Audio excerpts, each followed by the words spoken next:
fuels to be effective. And I think he would have brought his curiosity and a lack of fear to have ideas. But I think so. Get across in a 30-second ad or even a 1-minute ad. Right. And so you'll see us occasionally highlight maybe photography and the beauty of the photos that you can take. Maybe another time we might focus on video. And so we might take one feature and really highlight it in a great way. Maybe we highlight privacy. And maybe we highlight the ability of the iPhone to withstand drops and so forth in certain cases. And so just make it very simple is our message. Okay, and you say you guys have fierce competitors, but if I were to ask everybody here to ask, who in here has an iPhone or an Apple product? This is what I mean by you guys have the monopoly. No, the facts don't bear you out. All right, thank you. Yeah. All right, thank you. We don't have time for more questions. I'm sorry, apologies. I'm sorry, Stephen. You get to talk to them plenty. And same thing with you, Lauren. So I'm going to indulge you. I would one more question, final question. Thank you all for being here. I really appreciate it. It means a lot to me. One word for Steve Jobs, if you had to say. I know there's so many words, but one word, and I have one, and I'm going to finish up on that. One word. Curiosity. Go ahead. I don't know. I'm still thinking. Johnny? That's an impossible question, isn't it? Yes. And he wouldn't answer it. I don't know.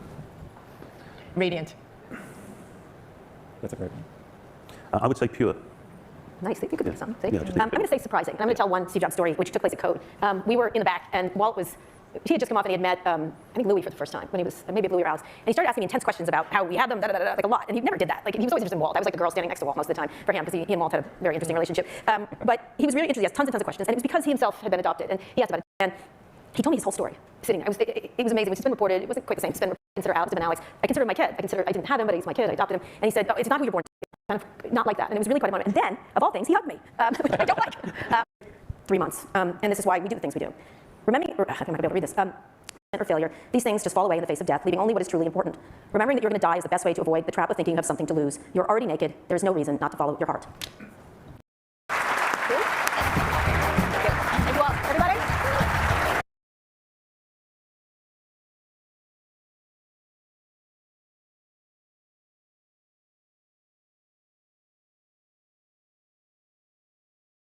Thank you for flying up. I heard you were busy today. It was a fun day. Yeah. Exciting. Yeah, good.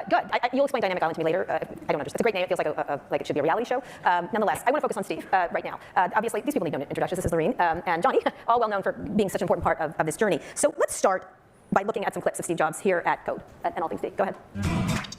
Personal computer has been a pretty amazing thing in that it's morphed into these different things over the years. First, it was a hobbyist tool, and then the age of productivity began, and that's what really fueled a lot of the growth. But then the internet came along. All of a sudden, the next great age of the personal computer started. We feel very strongly at Apple that there's a third great age of the personal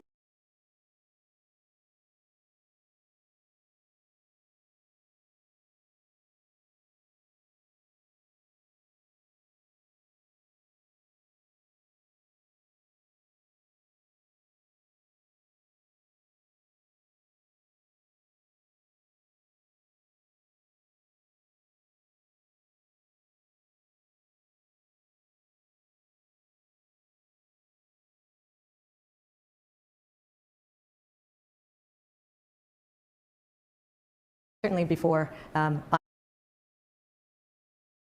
did, and he noticed details of everything, the way that the floor meets the walls, meets the ceilings, the way that the lights are either recessed or not recessed, whether or not the sconce design allows for the kind of illumination that it's meant for, all things like that. He was very, very much aware of both the physical and the natural environment. He was animated by the natural environment as well, and I think, as I mentioned, he loved California. He really loved California. He loved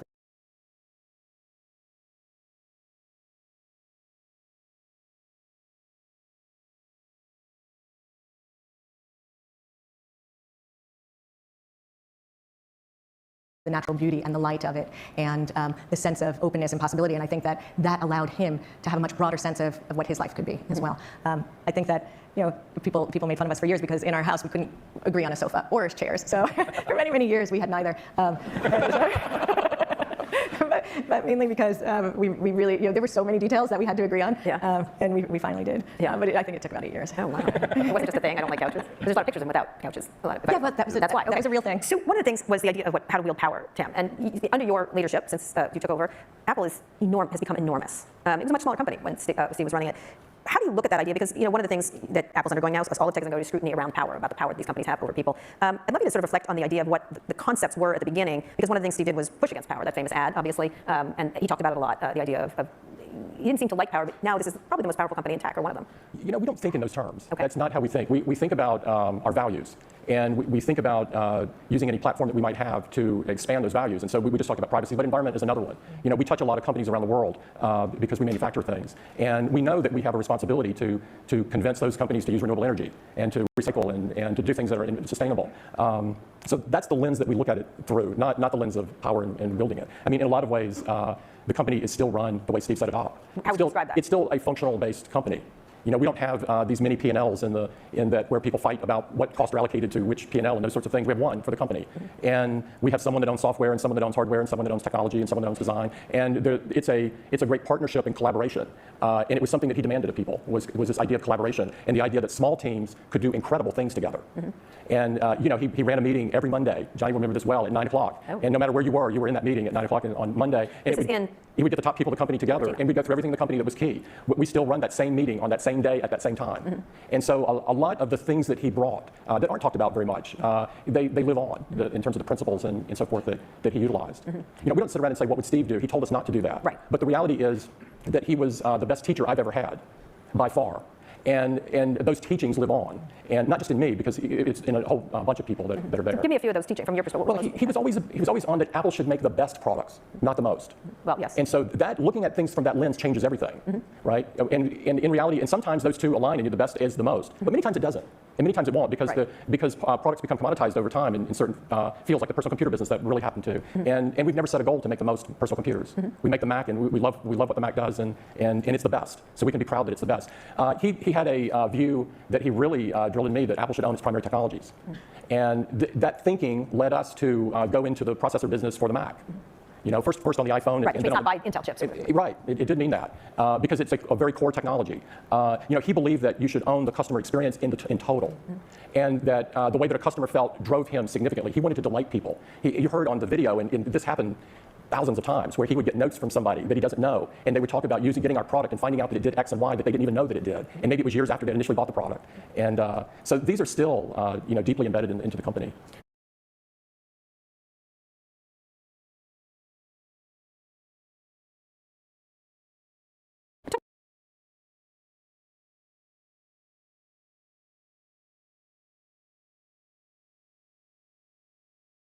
Social, anything like that. He just couldn't figure it out. Johnny, what do you think?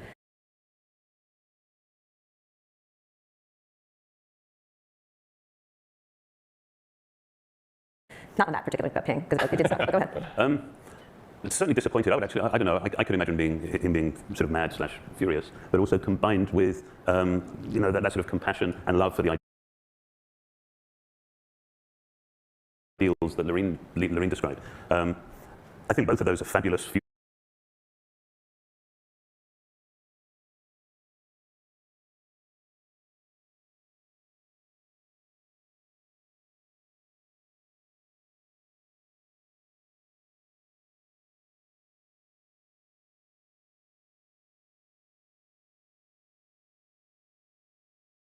To be effective, and I think he would have bought his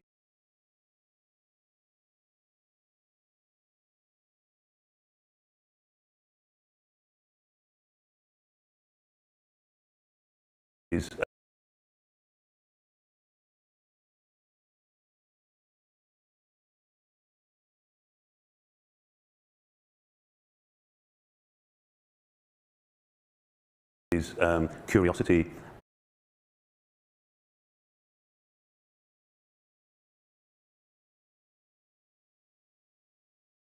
and a lack of fear to have ideas.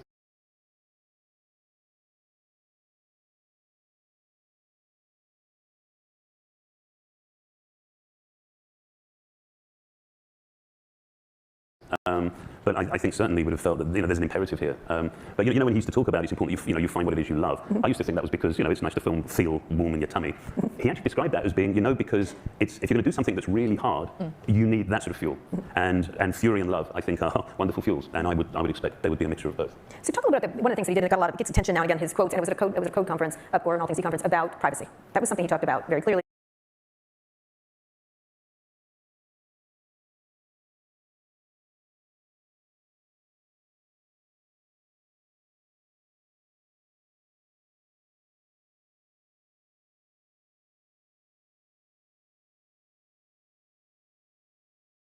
plain English and everything else. Where do you think, this is something you've done at Apple a lot, it's been a big core value to the company, it's been good for marketing, people feel safer on it, it's good for sales. Talk a little bit about the issues around privacy now, how you're looking at it. Yeah, Steve really ingrained in the company in the early days the importance of privacy, and it has only grown with every year that has passed since then. He saw I think it was at D8 that he spoke about privacy here in 2010, I think it was, and he put it in such eloquent and simple terms. It means asking people's permission, asking them repeatedly, and it has been at the heart of how we view privacy. And so, we believe that privacy is a fundamental human right, and we see a world where privacy takes a back seat and you have this sort of surveillance kind of mode everywhere, that this is a world where people begin to do less and think less. They begin to alter their behavior because they know they're being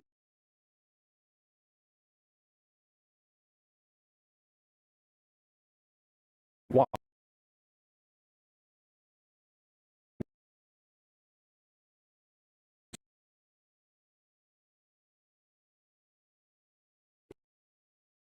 Use that very much as a yardstick. And I think that something else that Steve often talked about was the power of saying no. Not no to bad ideas, but no to great ideas. No to ideas that you desperately wish to follow through on, but they actually don't fit in that. Evan was just talking about some of his, like, he can't do them for various reasons, find the discipline in them. Keep going with that idea, the idea that you just don't do them. No. So that speaks to sort of the clarity of his thinking and the crispness of his thinking, as well as his desire to make those four things the best on the planet. Because he often talked about leaving behind a body of work, the way that an artist does. Right. And so he would, when you want to have a body of work, you want it to be great. So talk about that idea of creativity. One of the things we talked about a lot when we talked was about mixing the art and the commerce and the technology, which I think has been lost rather significantly. I'd love it from your perspective, Tim, when you think about what you're making now, do you think, how hard is it to marry those things without the person who talked about them all the time? I think, Steve's vision for Apple was always to stand at the intersection of the liberal arts and technology, was to always be there. And we've always tried to stay in that spot and always think about the humanity, sort of the person behind the product, the person that's using the product, and have the technology kind of recede into the background. And time again, he showed that he was doing that. And he would make bold decisions on focus, as witnessed by, I think he even shared on one of these stages, that he initially was going to work on a tablet when he saw multi-touch and decided, no, this could be a phone. And the phone was more important than the tablet. And so he took what was arguably a great idea and shelved it for years. This was not a, let's delay it a couple weeks or a year or something. This was multiple years. And iPad, as you know, people love the product. So delaying it to the phone. He did lie about the phone on stage to us, absolutely directly, and then laughed about it the next year. And we go, did you lie to us? He goes, I did. I think initially, Steve was very concerned that Apple could not control the product. Yes, the orifice thing. In a way that would make it the best product. He was worried that the carriers would direct the design of the product. And so he was very worried that would wind up being a product that Apple should not be doing. And so it was not until he saw a way to change that, that he became a huge proponent of Apple in the phone business. He did on stage at LDC, he said, I don't like crawling through orifices, which we were like, lovely. Yeah, I was just wording it a little differently. Yeah, right, well, he was talking about phone companies. And that's why you saw that picture of Walt and I going through the orifice. But one of the things that was interesting about it was getting control of that. Getting control of whether, Bob Iger talked about that, getting control of content, getting control of things that had been in powerful positions that prevented you from making things at that time, as I recall. When you think about that, Johnny, one of the things was design, the freedom of design. How do you look at current design right now of things compared to what you were making? I know you're working on a range of things, can't talk about everything you're making. But how do you look at what's happened to design? That's a curious. I think we're so sort of preoccupied with what we're wrestling with that's fairly sort of all-consuming. I think the problems, the challenges are remain the same. I do think that there are fabulous affordances with interfaces like, for example, multi-touch.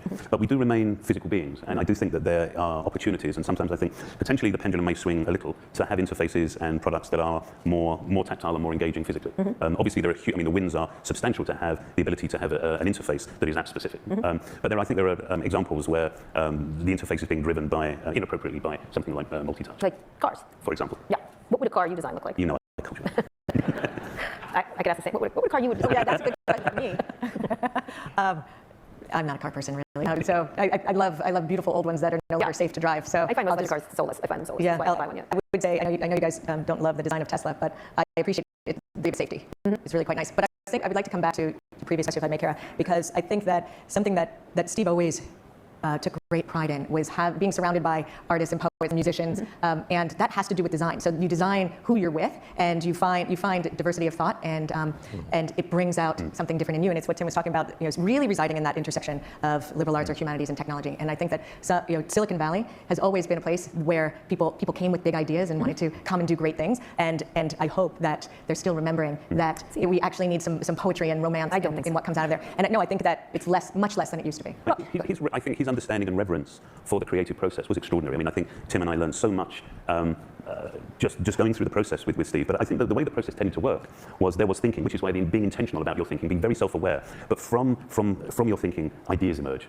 And I think one thing that Tim and I talked about so much was the nature of ideas. Ideas are fragile. They're not resolved. If they were resolved, they wouldn't be ideas, they'd be products. And one of the things that happens, and I think one of the huge challenges, particularly amongst large groups, is that when you're talking about an idea, often the thing that is easiest to talk about, that is measurable, that's tangible, are the problems. And he was masterful at helping people, of course not ignore the problems, but to remain focused upon the promise, the vision of the actual idea. And there was a wonderful reverence, I think, that he had for the creative process. And I think most artists and designers, even if it's self-preservation, I mean, if you're being expected to produce an idea, and you know that ideas don't oblige, you can't predict when you're going to have a good idea, I think you tend to need to focus on process and the discipline of trying to increase the probability of a good idea.